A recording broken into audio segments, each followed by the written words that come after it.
My sense is that the Ukrainian General Staff has done a terrific job protecting information and conserving the forces that they're going to need when they do inevitably launch this counteroffensive. I think the fighting around Bakhmut was very costly, but it also was necessary. The General Staff could see that they were able to stop Russian forces there in Bakhmut and to bleed them out and to cause them to use a lot of resources without Ukraine having to push its own armored forces into Bakhmut. That's what they're going to need when they do launch their own counteroffensive, which I would anticipate would be on a very narrow front to achieve a decisive effect, much like your previous journalist just reported, to break the land bridge between Crimea and the rest of Russia. Crimea is the decisive terrain. You could kill every Russian soldier within 200 kilometers of Bakhmut, and that would not change the strategic setting. But if you liberate Crimea, that changes everything. So the counteroffensive will be aimed towards the liberation of Crimea, and then the rest of the Donbass, I think that comes later. And so what will Ukraine need to be wary of when this counteroffensive happens? Well, of course, I've been impressed with their discipline, their understanding of what's required to conduct an operation of this scale. So they'll have been working hard to prepare the logistics, to get the forces ready. So there's a lot of training that's been going on in Ukraine as well as back in Germany and in Poland and other places. They're practicing to do this, what we call combined arms, tanks, artillery, mechanized infantry, engineers, and I would anticipate close air support as well. Now, the Russians are not stupid. They know that this is coming somewhere, so they will attempt to preempt it somehow. They obviously have been putting a lot of effort into their own trenches and obstacles and that sort of thing.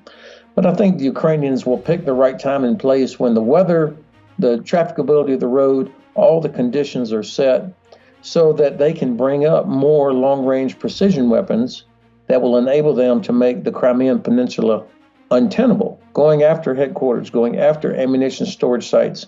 This is how you defeat mass, is with precision against those specific targets. That's how you neutralize the advantage, the only advantage that the Russians have. And so what then is the price of failure? How important is it that Ukraine launches this counteroffensive successfully? I think there is a lot of speculation, perhaps, that the West is getting weary or getting tired. I'm not so sure of that. I think most nations, including the United States and Germany and UK and France, recognize how important this is. And we want to see Ukraine be successful. We want Ukraine to win.